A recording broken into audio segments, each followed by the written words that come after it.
All right, folks, welcome back. This is our final session for the day. What I will do is walk through pieces of code that you can use in your solution. To recap, our project was take a bunch of documents, pick a domain, pick something like history, like fairy tales, science, whatever you please, medical, law, gather a collection of documents. Then where do we gather documents from? When there are many uh, legal sites which give you excellent open access documents. The best of them is perhaps Gutenberg. If you go to Gutenberg, you can download a vast variety of documents. Also, Wikipedia makes a lot of makes all its contents available free. Then there is Wikibooks and so on and so forth. So it's your discretion where you go to. Maybe on Slack, I'll post some of the links. Download documents. Let's say download about 50 documents for reference. Start with one so you know what we are talking. Take some good document, some good textbook, something or the other. Download it. Put it in a directory.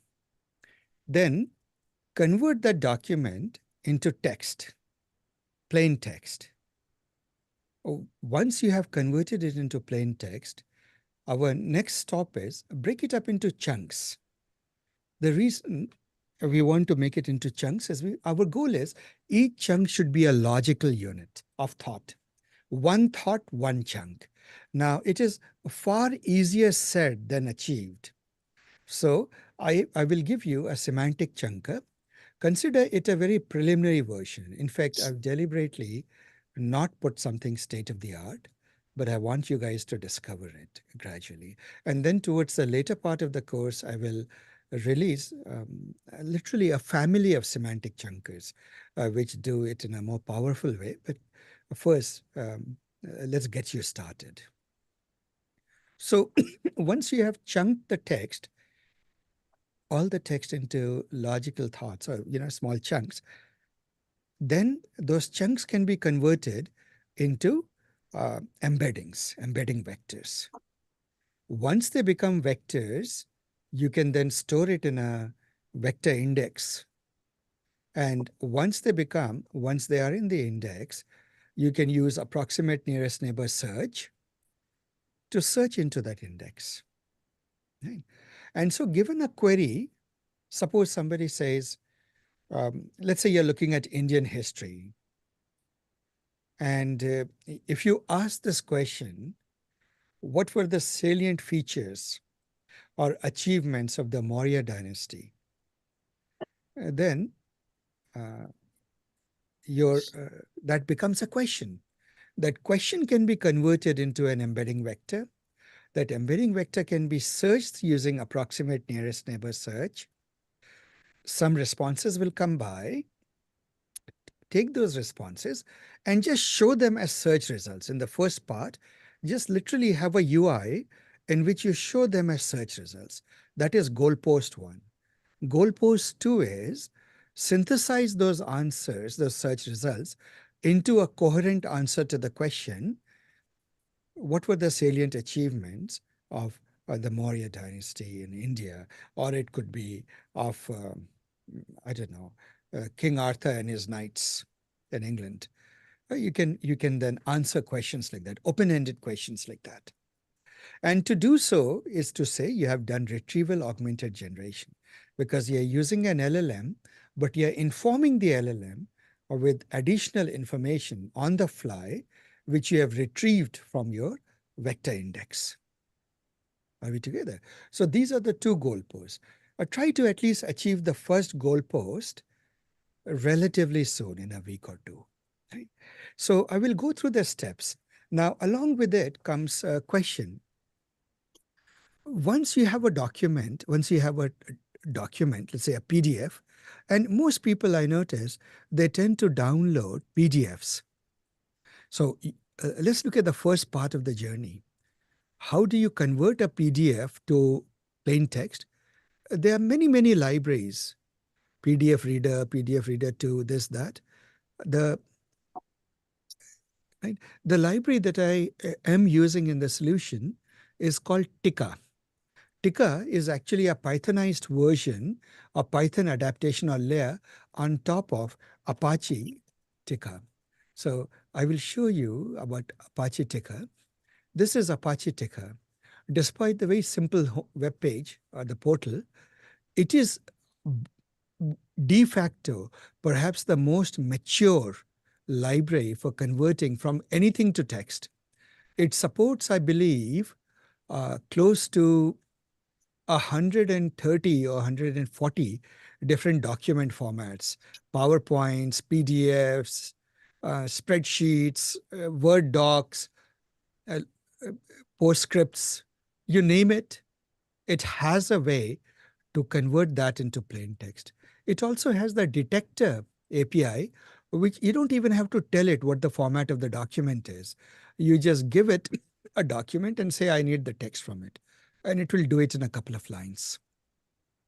This library is written in Java. It's a very mature library. This project itself has a long, long history. And over this, there is a Python adaptation, Python Tika, right? Tika Python, parsing with, right? And you can see what you will need to do is first install Tika, right? And like I generally do that, and then install Tika, the Python Tika, or you can just install Python Tika. That should be enough. Yeah. But you will need to point it to the jar file, the Tika standard jar. Yeah. So there are environmental steps here involved in getting Tika onto your machine. The reason I would advise you Tika is because it works with a wide variety of document format. That is reason number one. The reason number two is it's blazingly fast. Right? Very fast. Um, and however, all documents to text libraries, they do have some limitation or the other. So you need to post-process and clean the documents, the text that you get of it. So it's one of the necessary things. No tool is perfect. Almost every tool in our AI space needs some massaging, some bit of wrangling with the output that they produce. Right? So, and this is the nature of it. So please install Tika on your machine. And after that, you can convert. So here is a code. What I have done is, you will see in this project that I gave you, you have already encountered the notebooks.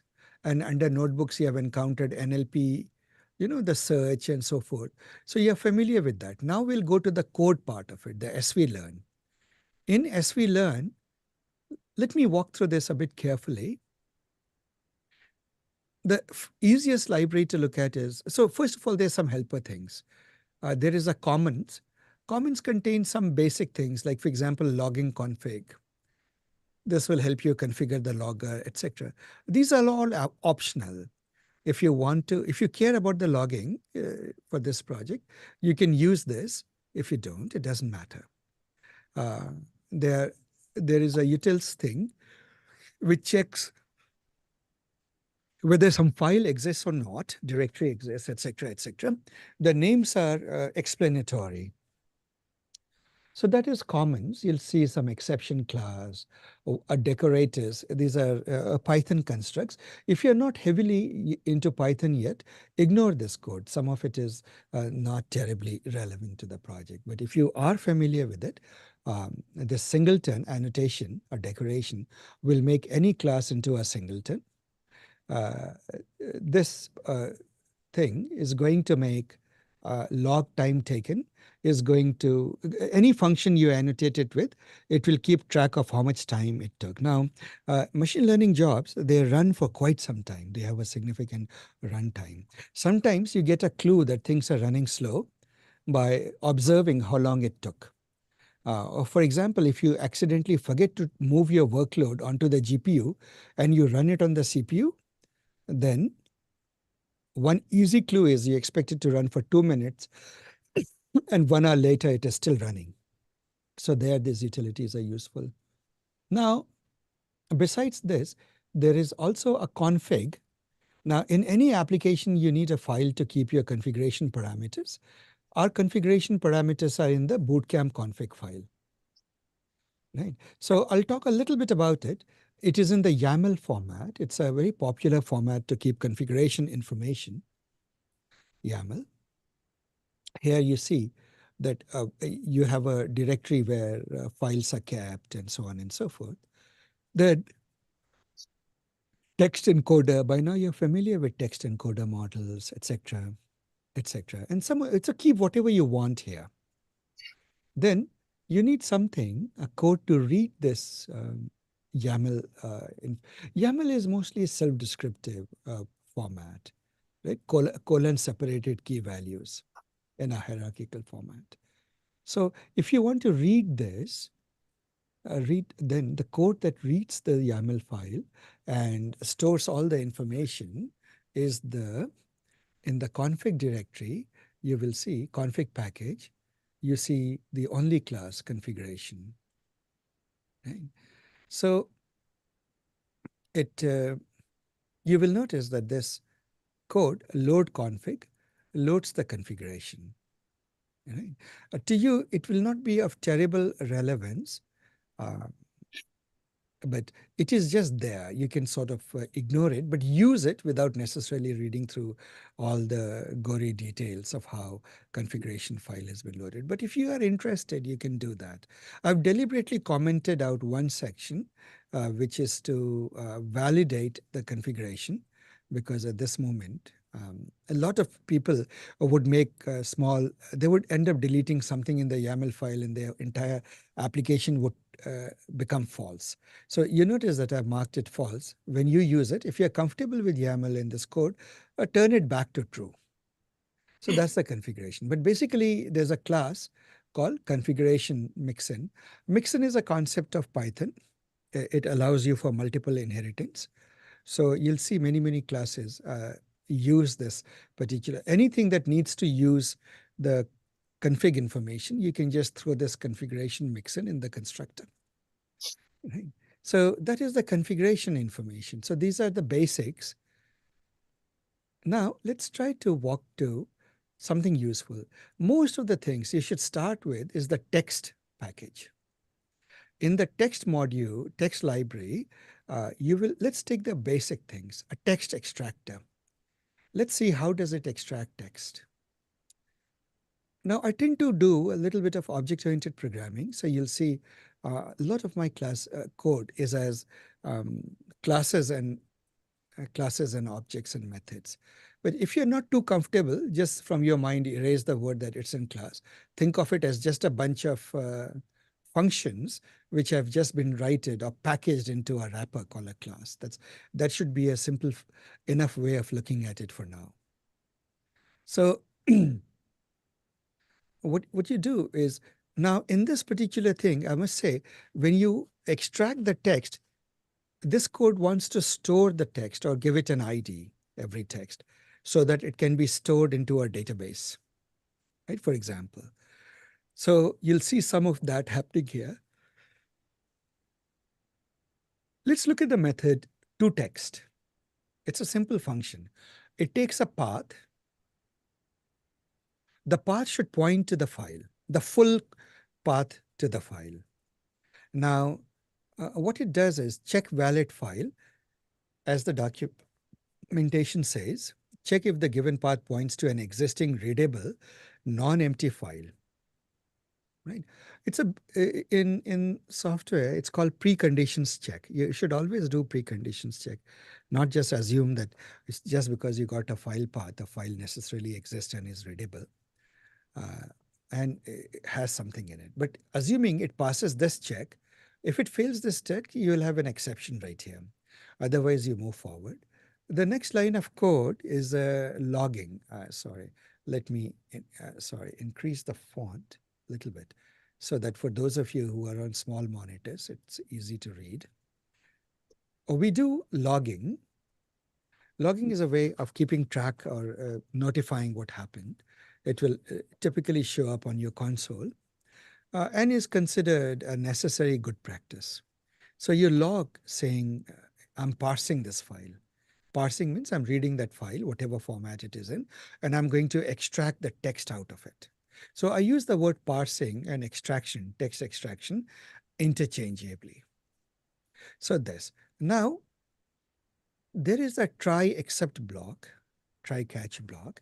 This is yet another like construct of Python and many languages like Java, C++, etc. that you trap for errors, but ignore the try except if you're not familiar with it. Look at the core of it. The core of it from this library is very simple.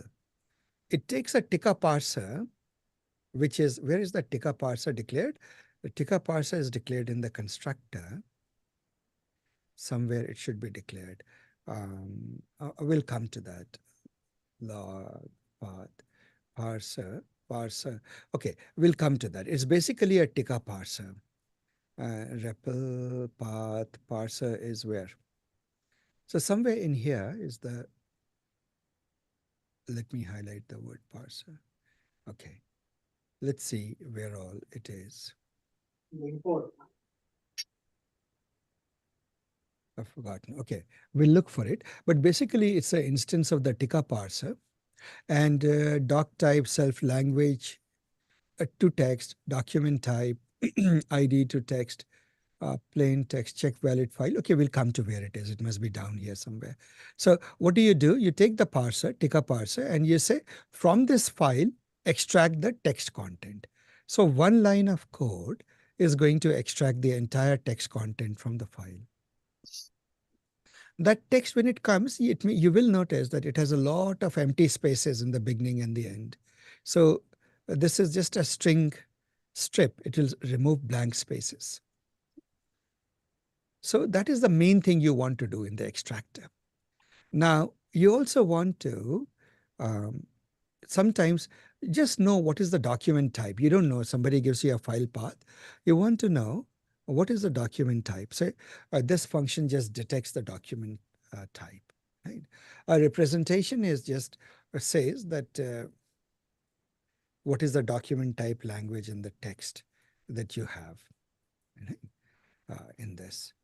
So this is this class to parse and self to text, self document, etc., a language from buffer.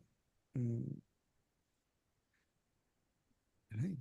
And oh yeah, okay, parser. Here is the parser declared, literally from Tika import parser.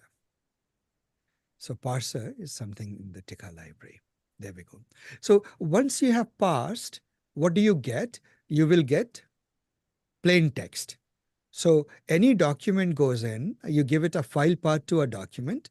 The basic function of relevance is this function. It will take a path to a document, and irrespective of what the document type is, it will return you the text, plain text version of it. Any questions, guys? Does this look simple? Right? And the main functionality is this one line.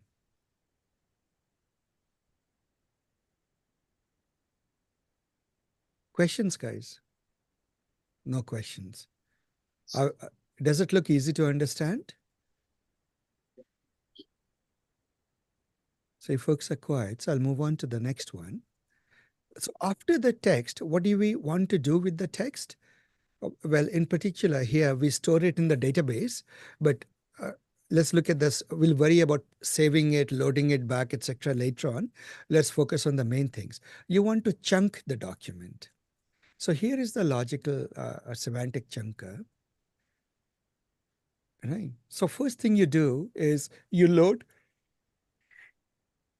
excuse me, you load a model called Spacey model.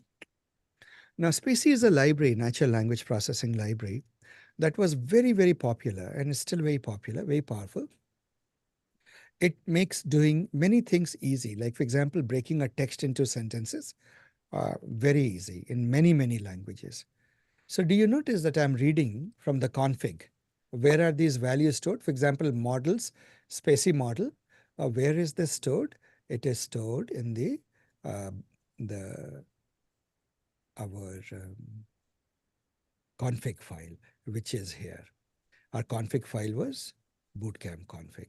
So model spacey. Let's see if that is there. Models spacey model. You see it here. So it is using one of the smaller AI models, NLP models, to do the text breakup. Right? So I'll leave it there. Let's go back to our chunker. Clean chunk service. No, text. Where is it? Text as we learn. Sorry, text chunker. So we go to the text chunker. So this code may be a little bit hard if you're new to all of this. So you may want to shelve studying it, but I'll just walk you through it. You create chunks out of text. This is the main method. What you do is you take the document, you pass it through Spacey NLP to give you an abstract representation of the document. It has a document. That document contains sentences. The best part is that it will return you the sentences. So it creates a language representation of the text. And Spacey is a godsend, practically. It can tell you the named entity recognition. Given a word in a sentence, it can tell you which a part of speech is it. Is it noun, preposition, verb, adjective, adverb, whatever it is, it will tell you that, punctuation, etc. So we take sentences, all the sentences in the doc, and clean it up. This line is using something called regular expression, and it is removing empty spaces in the text, stripping it out. It is replacing, for example, two blank spaces has no meaning. You can replace it with a single blank space. You are replacing multiple lines, like multi-line line breaks. No reason to have multi-line breaks, but parsers tend to produce that. So you're cleaning it up, replacing it with just blank space. And then you're appending this text to an array of sentences. Step two, you have to chunk it to pieces. Now, this is a little careful reasoning. I'll tell you what I'm doing. I'm looking at I'm literally using a sentence encoder to find the similarity between this sentence and the previous sentence. And this is a very basic approach, by the way. If a sentence differs quite a bit semantically from the previous sentence, I say it is time to break. Right? On the other hand, if all the sentences are very similar, but you reach the token boundary, because remember that these sentence encoders, they have a limit on how many tokens you can give it. For example, sentence bird had a 512 limit. So if you're reaching the threshold, don't add that sentence. If you know that if I add the next sentence, I'll be over the limit, don't add the next sentence, stop. And once you have done that, you'll accumulate a few sentences and you can then together join them to make chunks. You can append if length. So you will get a chunk literally using that. And then you can uh, put those chunks together to create your chunk list of chunks. So what happens is that the bottom line is that a text goes in and a list of chunks come out. Right? A list of chunks come out. That's it. So it creates the chunks. There are subtle details. Create list of chunks for a text. It will create a list of chunks and so on and so forth. You can give it many texts at the same time. And I wouldn't advise you to use this syntax yet. It's complicated. This is for batch processing. You can give it many texts at the same time, and it will come up with many chunk lists at the same together. Nothing fancy about it. It just does it in one after the other. So that is that. Now, Asif, a quick question. What is typically the similarity threshold set at? What do you set it to get that excellent question that you asked. I was hoping somebody would ask that. So I set it as a parameter. So I said maximum chunk size 2000. By the way, don't use 2000. Huh? Use it based on whichever sentence encoder you use. And I used a chunk similarity of 0.2. So see, chunk similarity threshold is a hyperparameter of this approach. So here's something very interesting I noticed. When you look at a very tightly knit paragraph from a textbook, you will see that they are very similar. Like the similarity scores will be zero point 0.4, zero point 0.5, zero point 0.6, zero point 0.7, pretty high scores between two adjacent sentences within a paragraph. On the other hand, if you look at New York Times, even within the same paragraph, two sentences will have very divergent, very little similarity. Because I suppose the editors of New York Times, I'm just guessing, they put a lot of emphasis on condensing pretty much a complete thought in one sentence, right? So sometimes the next sentence starts a new thought, right? So then you don't want to break up so easily because all those thoughts in a paragraph still make up to something important. So you can pick and choose your similarity threshold to break. And it also depends on subjects. For example, politics or just general news.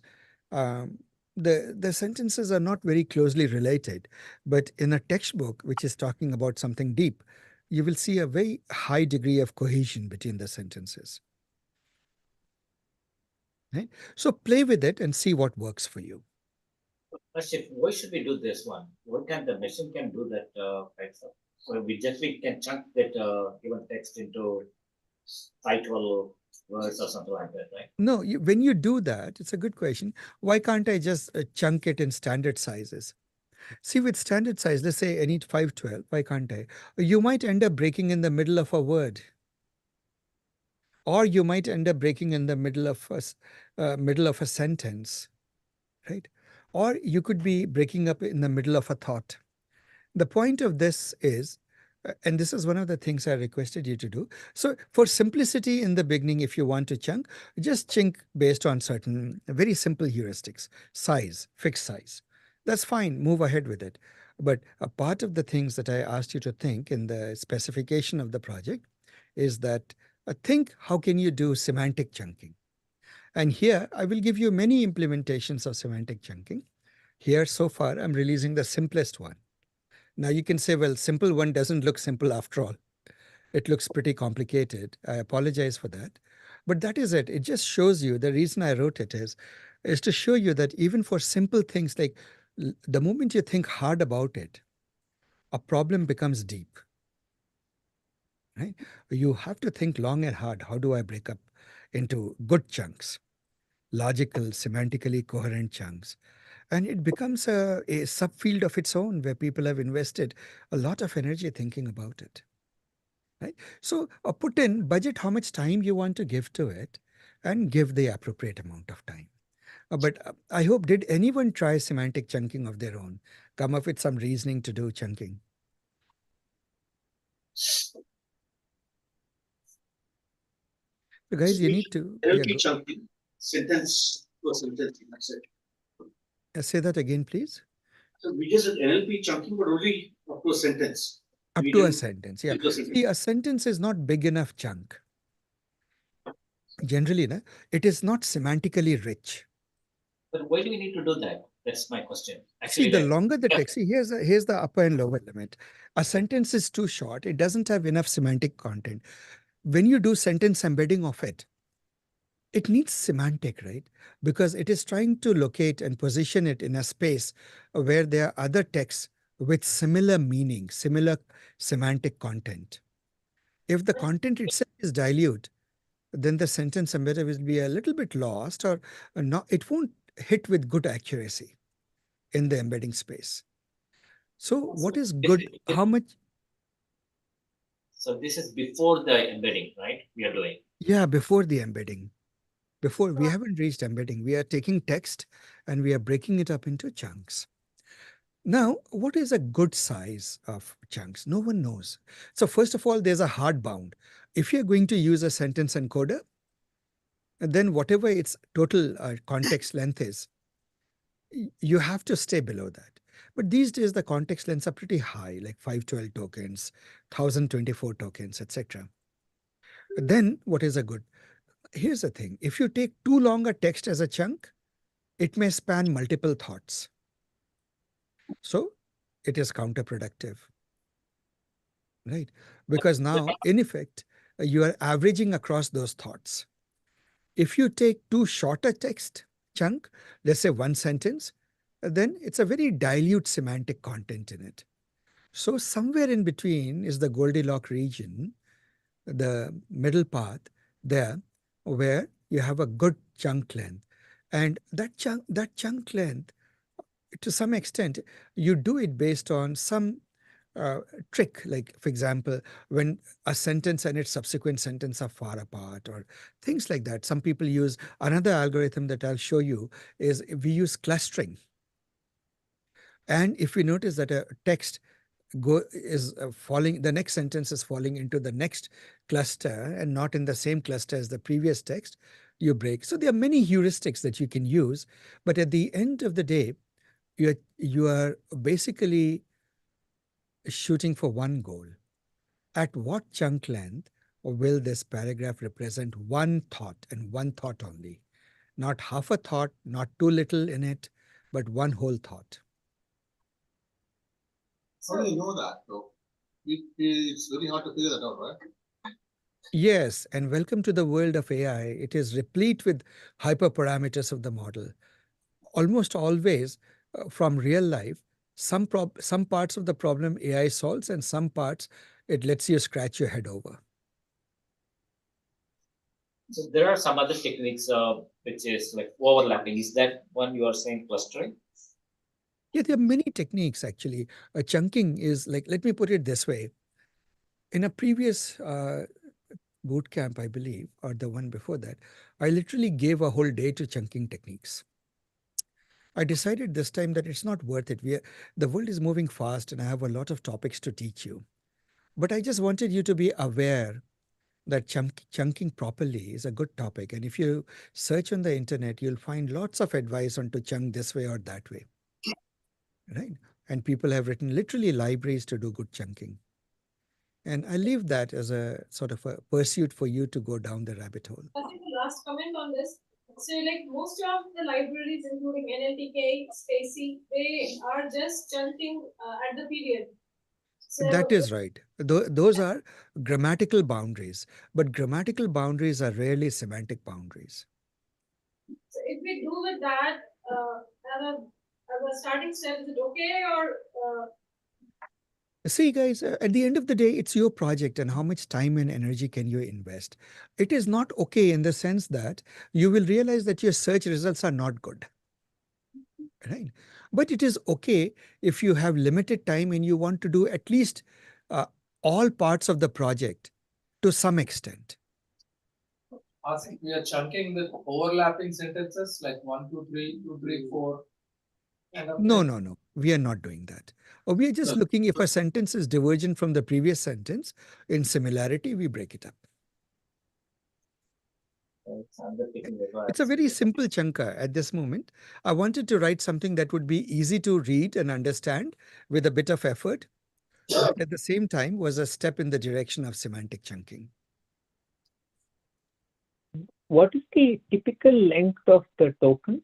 What is the typical length of a typical good length? See, if your sentence encoder takes 512, let's take an example, then you can go up only till 512 tokens. But it's not typical, but it's a good. A good chunk should represent one thought. And you have to figure out how do you connect that logical idea into code. Now, for textbooks or things that are deep, quite often a good chunk will span more than a paragraph. It may be a couple of paragraphs because the thought is continued into multiple paragraphs, or it will at least be a paragraph or something like that. Now, if you think, oh, paragraph is easy, I can detect paragraph breaks, you can't actually. In English, it's a little easier. In other languages, it's not. Or sometimes you use formatting to detect paragraph boundaries, but actually, it's not true for all languages.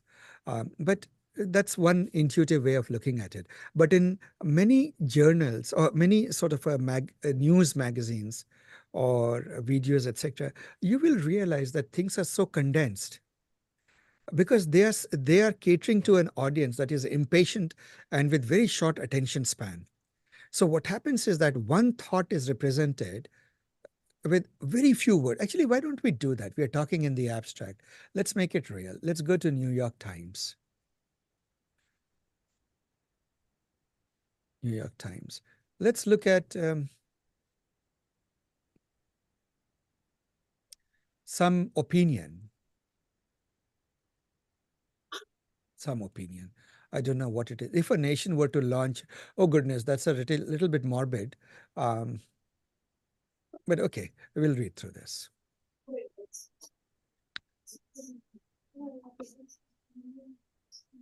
So this is again New York style with a lot of graphics.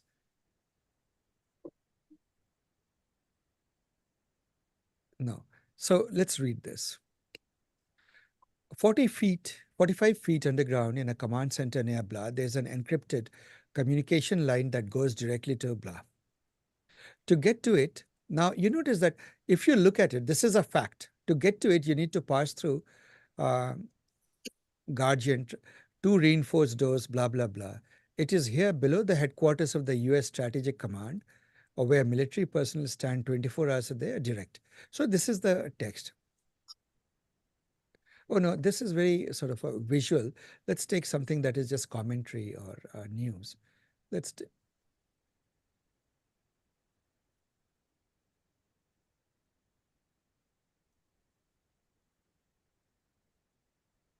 so before blah, uh, Elon Musk's charitable foundation had never announced any donations to this county, an impoverished region in the south of Texas, blah, blah, blah, who help regulate it. Then at rocket blew up, showering the area with a rain of twisted metals. So look at it from semantic content. Even though it's a narrative, this has very little semantic similarity to the previous text, isn't it? So what will happen is this should be one chunk, this could be another chunk. So chunks have dissimilar uh, length. You can read the sentences. You will often find that where you should make logical breaks differs. Right? And that is what you're searching for. You're searching for good places to break up text. Yeah. And one token size itself is typically a word, or is it can So a be token much stands longer? for a word, a number, exclamation, a punctuation. Right. So it's when you can think of word as a token, but token is more than a word. It is also the punctuation at the end of a sentence. It is also it's just some number thrown. For example, a date. Right. Like for example, what would you call this? 2024. It's a number, but it's a token. It's part. You wouldn't call it a word. So, so in the NLP space, people use the word token. Any more questions on chunking, guys?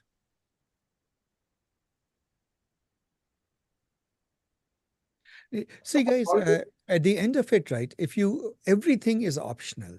If you feel chunking is way too, it's getting to be going down a rabbit hole, don't chunk. A chunk at sentences, chunk at, or chunk at just fixed lengths, right? And you're done. You end up with chunks. Then later on, you can come back, iterate over it, and improve it. So cosine similarity function obviously is a no-brainer. How do you take the cosine of any two vectors? You take the dot product and then you divide it by their norms. Right? So you don't need to go to this level. But for your benefit, I've put a simple chunker here. You can obviously either improve it or altogether ignore it and go with a fixed size chunking. What is the next thing you would do after chunking? Before you move, just a small question to the next topic. A lot of places I read about lemmatization and stemming. Are we doing stemming and lemmatization? Do you recommend it? No, not yet. It's a good question. See, stemming and lemmatization are techniques that you use when you're processing words. For example, the word running, you break up into run plus ing.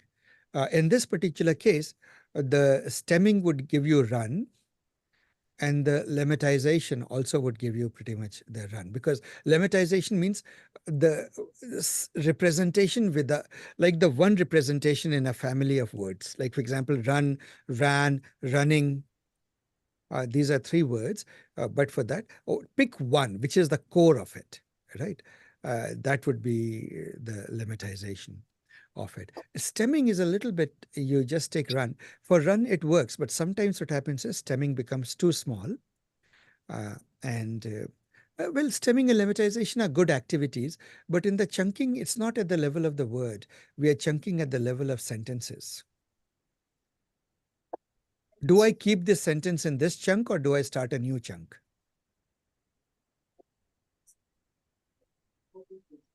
That's a question you're answering. Yeah. Just I'll finish my thought here. So you mean to say just chunk the text without pre-processing anything? Like the cleaning part that you told is very, very little, I think, because a lot of places it is recommended uh, to pre-process the text. So what does That that is mean? right. So see, guys, you'll see a lot of the NLP libraries have a lot of cleanup there. Some cleanup I would advise you to, like this is very basic cleanup. But here is the good news. If you are using Spacey, this NLP function comes from Spacey. Spacey does most of it on its own. So you notice that people who don't use Spacey, who instead use, for example, NLTK, which is the older library, there you have to do a lot of cleaning by hand. So people write little libraries to cleaning. It's quite painful. One of the advantages of using Spacey is pretty much that it takes care of a lot of that for you. Do some basic cleanup. After that, pass it through Spacey, and you'll be fine. In fact, even this cleanup that I have done, frankly, is redundant. It's not needed. Spacey would have done it anyway, right? Uh, so Spacey does a lot of powerful things for you. Another reason, of course, for Spacey is it thinks in abstract things. It thinks in parts of speech, tags, and so on and so forth. And the last reason is Spacey is blazing fast. Right? So in case you're still using NLTK, now may be a time finally to give up on that and move to Spacey. But in Spacey we tried and it is we were trying to chunk a book, but it is only limited to 10 million words. And our book was 13 million words. See, I don't know when you did that, but if you are, see, use Spacey for chunking means what? It will break it up into sentences, right? Spacey is not going to, Spacey is not a logical or semantic chunking library. It will just give you sentences. Yeah, if there are And more than 13, like 10 million words, it just fails. Yeah, it that fails. is all right. It's very trivial to solve. You just first decompose the text into three overlapping parts: 5 million, 5 million, 5 million. And then go chunk it, then pass it through a Spacey to get your sentences, and dump it into a set that will essentially guarantee you uniqueness, deduplicate it. Another question I have about similarity is like if you are going to use this like cosine similarity kind of thing, is it going to be biased only towards writers like Wall Street Journal or New York Times writers, and you know, and it's going to be biased against comic books where one sentence from one line does not make the meaning unless you The read. uh, cosine is a mathematical function in large vector spaces. So here is a fact I'll mention. See, in 3 dimensions, Euclidean distance works. In higher dimensions, Euclidean distances fail. The reason is big vectors, large vector spaces like 512 dimensions are very sparse. They are mostly empty. I think we have covered this thought before, but I'll repeat it. They're mostly empty. So everything is far from everything else. So then what is the good notion of distance? Very much like we do with stars. When we lie down, we say, oh, that star is near this star. In reality, they are actually very, very far apart. But in the sky, they appear to be nearby because the angle between them, when you look up, is small. Cosine similarity is a measure of what's the angle what's the angular separation between two vectors? It's a similarity that works very well in high dimensional spaces. Since we are doing embedding in 500 or 1000 or 2000 dimensional spaces, it is a good idea to use angular similarity measures rather than Minkowski or Euclidean similarity measures. Euclid, like the most of the I'll use the word Minkowski norm for those of you who are mathematically inclined, but just think Euclidean. Euclidean similarity works distances work very poorly in high dimensional spaces. Having said that, let me finish that thought, please. Having said that, this New York Times versus textbook, etc. What do you decide the similarity? Given a similarity measure, cosine or whatever, you will notice that different literatures place a logical chunk. The sentences will have different degrees of similarity. Some journalism, for example, tries to be very condensed because they are addressing a crowd with fairly limited attention span and they want to be as impactful as possible. The textbooks are at the other extreme.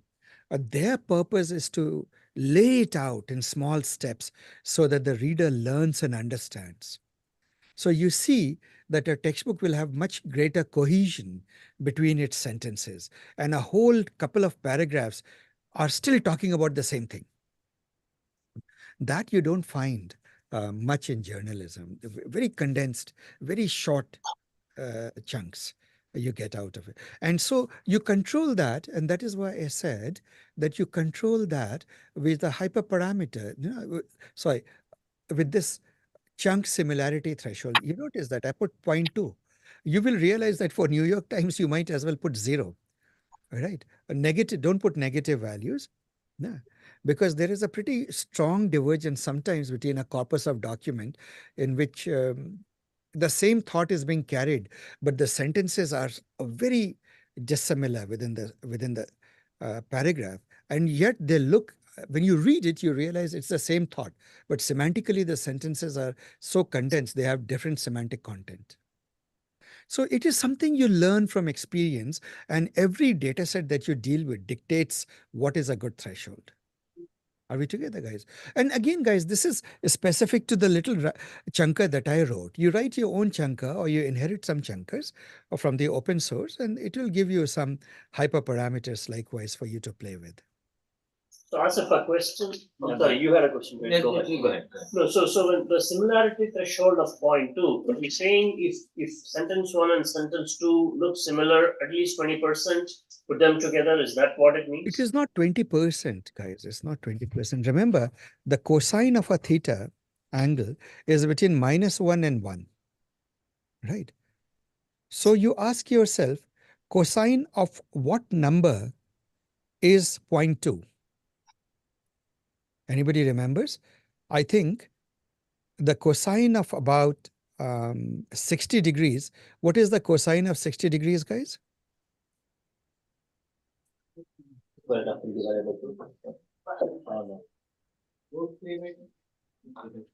Gosh, okay. 0.5.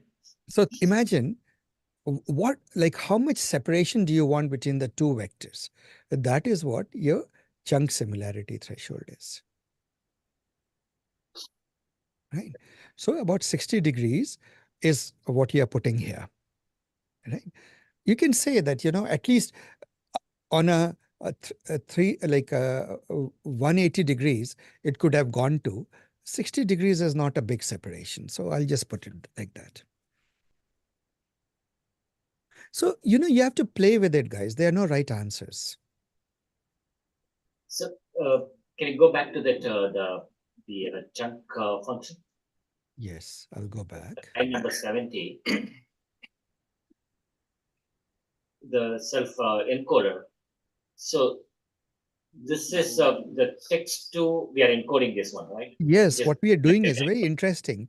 We are using the sentence encoder twice. Once we are encoding just a sentence to create chunks, good chunks. And later on, we are going to store the chunks themselves as embedding vectors. We'll use the sentence encoder again. Okay, so this is the right offensive. So okay. Yeah. So You this want is it, guys. And see, guys, don't get too lost in the details. We are still at the chunker. I wanted to finish the whole thing, but I just think that chunking is a little bit more non-trivial than you think. In the beginning, start with a fixed length chunker, and then iterate and improve upon it. Right? And you can go down this rabbit hole quite a bit. So let's move forward with that. So once you have chunks, remember to store it. What is a good place to store all your data? A database. So I'll release instructions for setting up MariaDB on your machine. MariaDB is my SQL clone. MariaDB and Postgres. In the previous boot camps that I've noticed, these are the most popular. And MongoDB, some people prefer MongoDB. So between MongoDB, MariaDB, and PostgreSQL, um, pick something and store your chunks there. Don't store it on the text on your file system. You will start losing data. And it will be hard for you to do downstream tasks like uh, retrieving them in search results. So put it in the database. Give every chunk a unique ID, give it which document it comes from, and so on and so forth. So what would be the next step in the journey? We want to convert those chunks into embeddings, right? Vector embeddings. So the sentence encoder. Sentence encoder does literally that. It encodes sentence into uh, embeddings, embedding vectors. This code, if you remember, it comes straight from your Jupyter notebooks that I have already walked over carefully. Right. And now comes an interesting part. So far, so good, guys? Now, there is a subtlety here. There is a re-ranker. I'll tell you what re-ranker is. Let's keep re-ranker for the next week. Re-ranker says if we retrieve results from two different search engines, from AI search and from the traditional search, Elasticsearch, then how do I merge the results? So for that, you use something called re-ranker. Re-ranker is based on BERT again. And remember that in BERT, you can feed in two sentences. Today we learned that. And you can have your job to find how similar those two sentences are.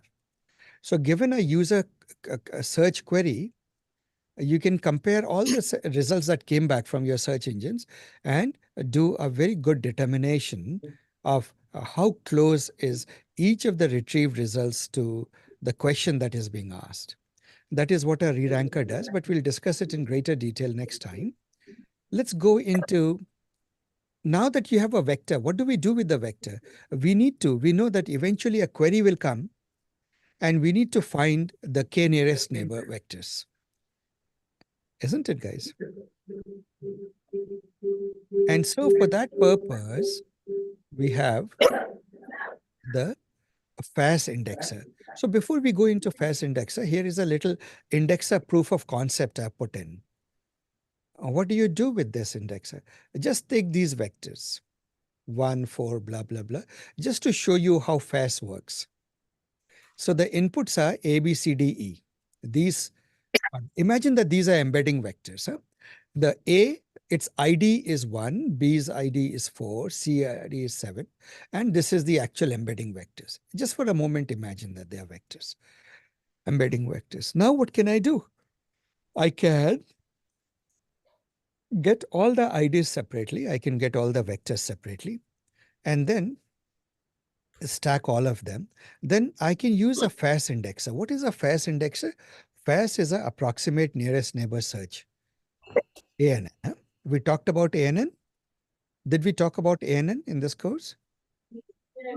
Nearest neighbor search? Yes or no? Yes. We did. This is what it is, FAS indexer. It will index it into a, let's say, it says the data is three-dimensional. Or use a particular index type, IVF. What it means at this moment, ignore the technical details. We will cover the FAS index algorithm and all of this at some point. And so you indexed it. You add all of this data into the index, you end up with the index. This is just proof of concept. So fast indexer, now we have the chunks and the vectors. What do you need? So let's say that you want to create a brute force index. Brute force index means a Euclidean index. Generally, it makes the whole thing slow. There is nothing approximate about it. It makes it an exact search algorithm. You can do that and create the other indices you can create, which are better. HNSW is the best one I would recommend. Or you can use IVF. It doesn't matter. I've implemented some, left some for you. How would you save or how would you index? The main method here is create IVF index, etc. You create an index. What do you do with the index? You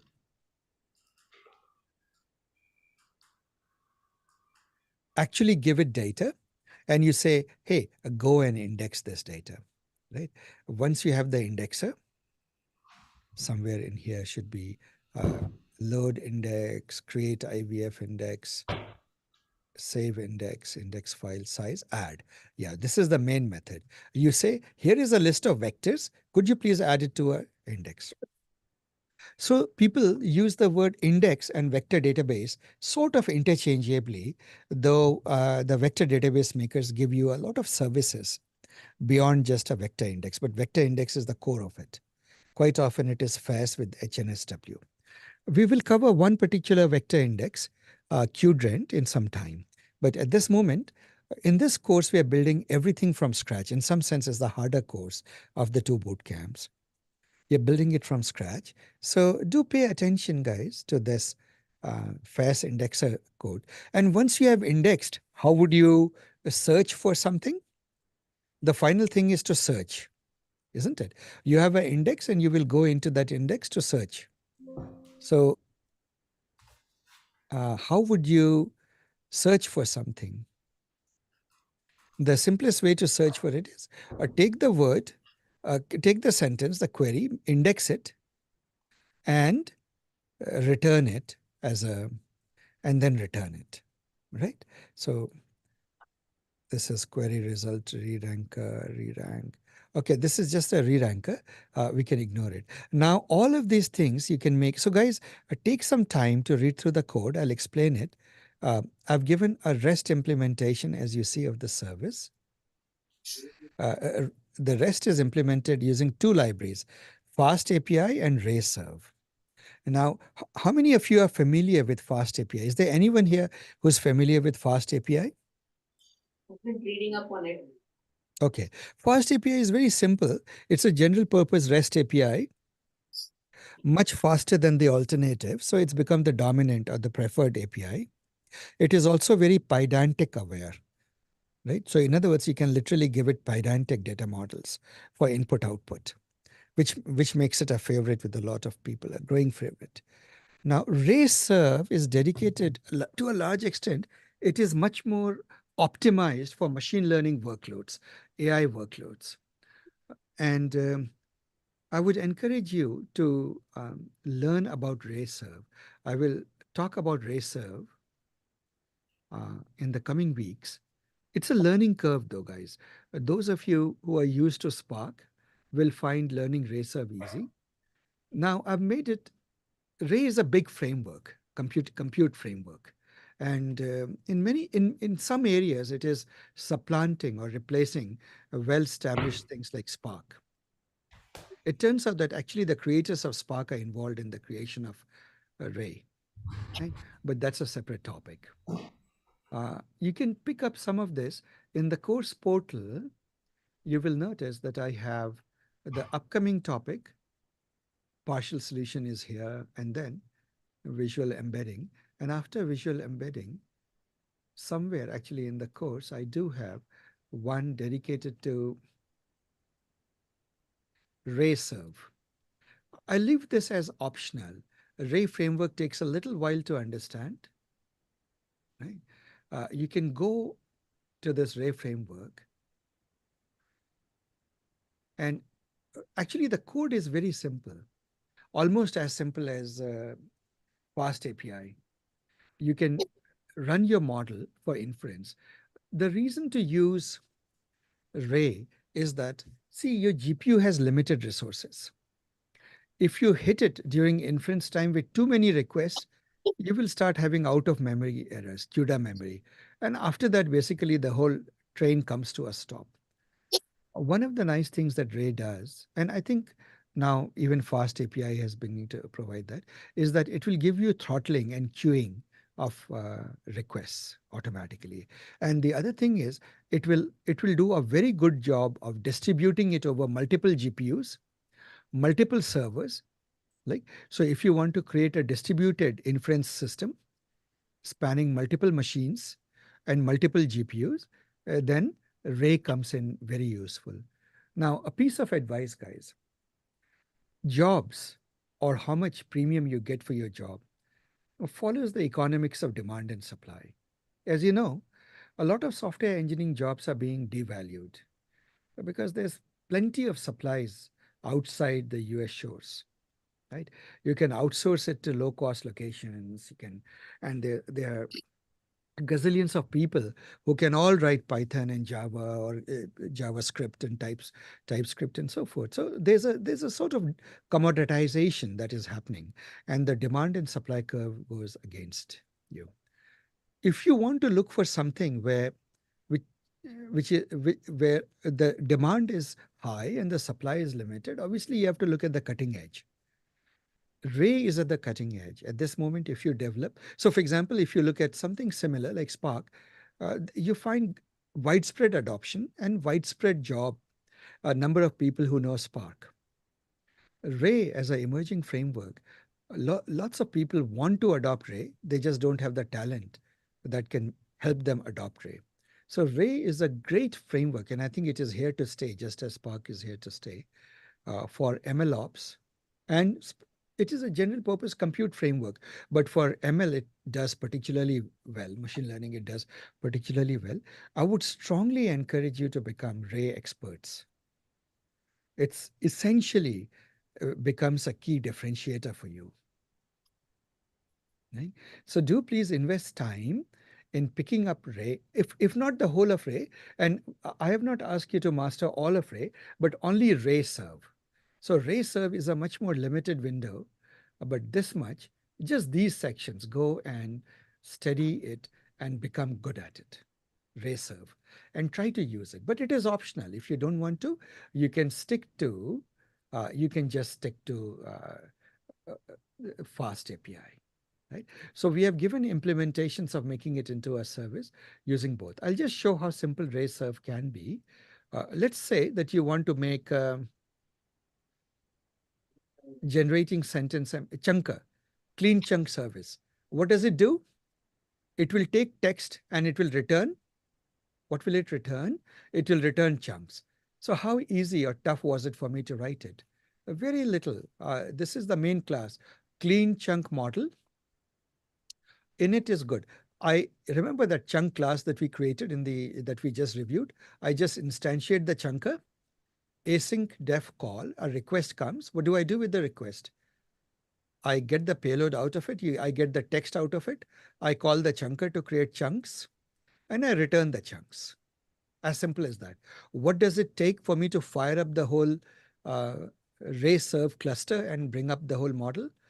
That is Ray initialize. It will initialize a Ray cluster. And by the way, this is a toy thing, because in reality on a cluster, you'll run many services. But in this case, you bring up a cluster and run just one service, this one. Right. And you give it a route, which you always have to do in REST. What is the URL that it is going to respond to? Right. It is the chunker URL, right? Port, whatever port you want to run it on. Do you see, guys, how simple this is? Right. So Ray serve is something that I would strongly recommend, because it comes with a lot of heavy lifting already done for you. Right. Distributed computes, job parallelizations, right? Managing of queues, throttling, all of these things come built into Ray. If you were to do it just purely using Fast API, then you'll have to reinvent quite a bit of the wheel. Right? Likewise, let us see sentence embedding service looks almost exactly the same. So guys, you notice that I give the deployment parameters. Scale up to maximum of 2 replicas. How many queries do I want to handle in parallel? 100, no more than 100, because then the GPU will get overloaded and things like that. That's all you do to do all that. How many GPUs you have? 1. Right. Which is the machine configuration on my GPU. By the way, in your laptop, you can just set it to 0 if you don't have GPUs. Sorry, Asif, one quick question. If you have one GPU, what does auto scaling mean? Min replicas, max replicas, what does it mean? It will still spawn off 2 instances of the service just for reliability. Okay. Right. It all goes towards, all of these words that people use in systems architecture: high availability, redundancy. Yep. Right? It takes care of a lot of those things for you. So sentence encoder, once again, if you look at it, you get the thing and you get the vectors and the sentence encoders, etc. easily. Likewise, how do you do a search service? Now, FAS is blazing fast. So you notice that I've set maximum concurrency to 1000. If you have a 4090, you can easily support that, because FAS is just vector search, approximate nearest neighbor vector search, and it goes super duper fast, right? And it's very cheap to do that. So what is the async call? Just come to know how many neighbors do you want, go to the FAS index and go search and return the answers. Very simple. Okay. So guys, this is it. You see that all the parts of your solution are here. I haven't taken it all the way to RAG, but at least go till search and create a little UI on top of it. So understand this code. It will take you a few hours to absorb and understand this code. Use it. And I've left some classes for you to figure out. I will talk about every time we meet, every day, a week, a Sunday, I'll explain more of the code, but I want you guys to really please take this seriously and read through and understand and discuss it on the Slack channel. If you don't understand, ask others, what does this do? Talk to each other, collaboratively take apart this code base and understand it and see how you'll use it. Does this look helpful in doing your project, guys? Yes. Okay. Yeah, no, very helpful. Yeah. All right. So with that, I will stop this recording. And again, come with the list of questions and things. I have deliberately not explained to you what the jobs are and so forth. Let's keep some things for later. Right. I will stop the recording. This is just sort of a high-level attempt at a workflow mapping. So basically, would it be fair to say as if that the index to size, basically it has to be fixed bit. So you need to convert the chunk to some index, right? Some fixed index. You need to do that. No. Right? A chunk is converted into a vector of a fixed length. That vector is then put into a FAS index. No, sorry. What I meant was the size index itself is probably fixed width, right? Oh, that's right. Because it has to know which dimensional space it is getting the embedding vectors for. It needs to be told. And I guess you need to store in some database a reverse mapping, a forward mapping of the chunk to the size index and index to that. Yes, you do. And that is why you need a database, so that you remember the index IDs. Yeah. So that is that. Okay.